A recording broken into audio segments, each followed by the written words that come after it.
La expedición Rosique. Mientras el mundo contiene el aliento, dos mentes indomables se preparan para la inmortalidad. Uno viene de la tierra del dragón, el otro de la tierra del oso. Juntos escribirán una nueva historia. Acabas de escuchar el promocional del Campeonato Mundial de Ajedrez 2023. El duelo por la corona que sostienen el chino Ding Liren y el ruso Ian Nepo. Dos mentes descomunales que compiten por la corona que dejó vacante el noruego Magnus Carlsen, que reinaba desde el 2013. Y por eso hoy seremos guiados por un hombre que ha seguido durante décadas la historia de este fascinante juego. Arturo Jicotencatl. Arturo, el timón de esta nave está en tus manos. Muy buenas tardes, Toño. Saludos al auditorio de Expedición Rosique y Radio Fórmula.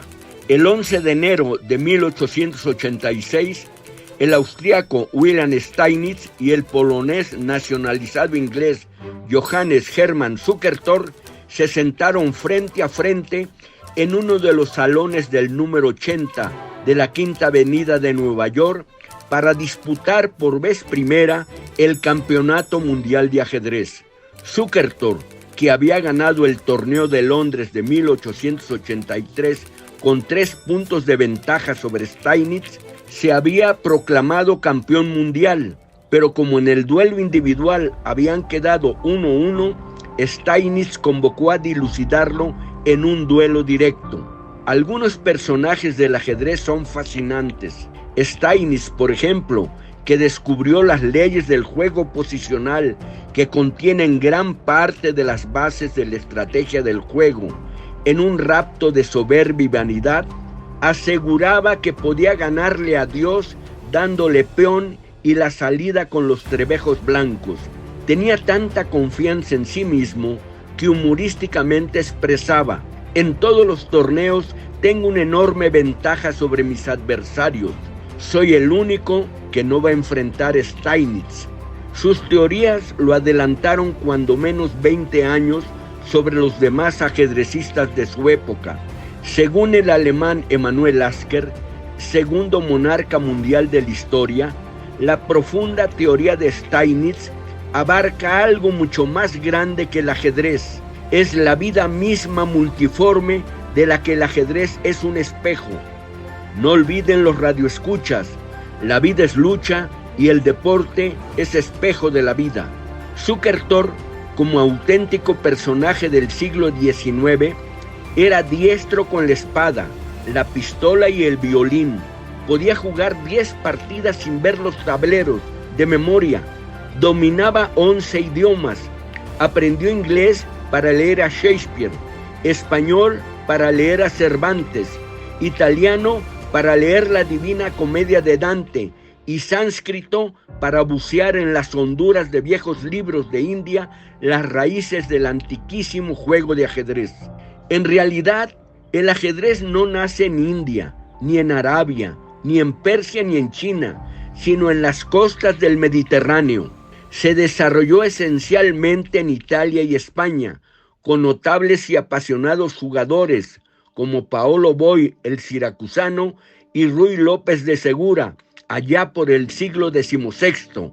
Llegó como chaturanga, un juego para 4 personas, tras un peregrinaje de centurias y tras cruzar selvas, ríos, desiertos y mares, a lomos de cuadrúpedos, en cofres y en bolsas de aventureros y comerciantes, en barcos de vela y remos. Se dice que el mítico griego Palamedes lo inventó durante el sitio de Troya. En Europa se transforma y nace el ajedrez. Bien, Steinitz ganó el match a Zukertort y aunque se impuso en la primera partida, sufrió el trago amargo de 4 derrotas consecutivas antes de proclamarse primer monarca del mundo con score de 10 victorias, 11 empates y 5 derrotas. Desde entonces, el campeonato mundial ha despertado un atractivo magnético en todas las clases sociales del mundo entero, acrecentándose con el duelo entre el cubano José Raúl Capablanca y el ruso eslavo nacionalizado francés Alexander Alekhine en el match de Buenos Aires 1927, con el torneo de La Haya Moscú en 1948, que conquistó el soviético Mikhail Botvinnik, conocido como el Patriarca, en la atmósfera de la Guerra Fría, que no cesa ni en deporte ni en belicismo, con el match del siglo entre el soviético Boris Spassky y el estadounidense Bobby Fischer, celebrado en Reykjavik, Islandia, en 1972. ¿Acaso no ha habido en ciencia, ni en deporte, ni en cultura, un acontecimiento tan divulgado y penetrado con tanta fuerza en todos los estratos sociales del planeta como este match? Años después, el legendario Bobby Fischer, convertido en ícono y héroe de multitudes, recibió de las autoridades de su propio país el trato despreciable de paria y perseguido por la justicia para encarcelarlo por haber desobedecido y escupir un documento del Departamento del Tesoro de Washington en el que se le ordenaba no jugar en Belgrado. Toño, presencié la segunda fase del match cuando la incierta guerra estaba a 60 kilómetros de la capital de Yugoslavia. Acontecimientos memorables fueron los 5 llameantes campeonatos mundiales que sostuvieron las dos famosas K del ajedrez, el uralés Anatoly Karpov y el ruso de Azerbaiyán Garry Kasparov, así como la lucha entre el carismático indio Viswanathan Anand y el noruego Magnus Carlsen. Los mundiales de ajedrez son proteicos. Se trata de una pugna agonal multifacética de conocimientos enciclopédicos, de concentración, memoria, atención, rapidez y exactitud en la toma de decisiones, dominio de las 3 fases del juego, apertura, medio juego y final. Es una lucha de valor, creatividad, de teorías generales e individuales. La condición física y la resiliencia juegan singular papel en los combates.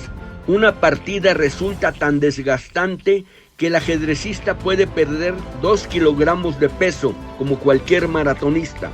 Los mundiales dejan herencia, enorme riqueza en conocimientos, técnica, preparación, creatividad, belleza, lecciones de enseñanzas. Como en toda competencia, en la lucha incierta, no triunfa el más inteligente, ni el más audaz, ni el más resistente, ni el de mayor fuerza psíquica, ni el que se recupera con mayor rapidez a la frustración de la derrota. Triunfa aquel que mejor se adapta a las condiciones de la batalla. En el medio se dice que gana el jugador que comete el penúltimo error. El error es parte del juego. Sin el error, el ajedrez no podría existir. En el núcleo agonal de los grandes maestros del tablero han aparecido como nunca antes niños y adolescentes prodigiosos. Los niños prodigios solo se dan en las matemáticas, en la música y en el ajedrez. Los nombres de jugadores de India como Gukesh, Pragnananda, Nihal Sarin, y de Uzbekistán como Nodirbek Abdusatorov y Jabokir Sindarov se mencionan con fuerza en la palestra internacional.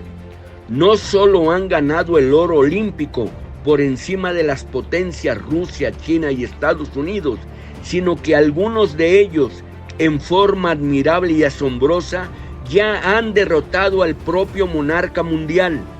La progresión del ajedrez corre paralela con la modernidad.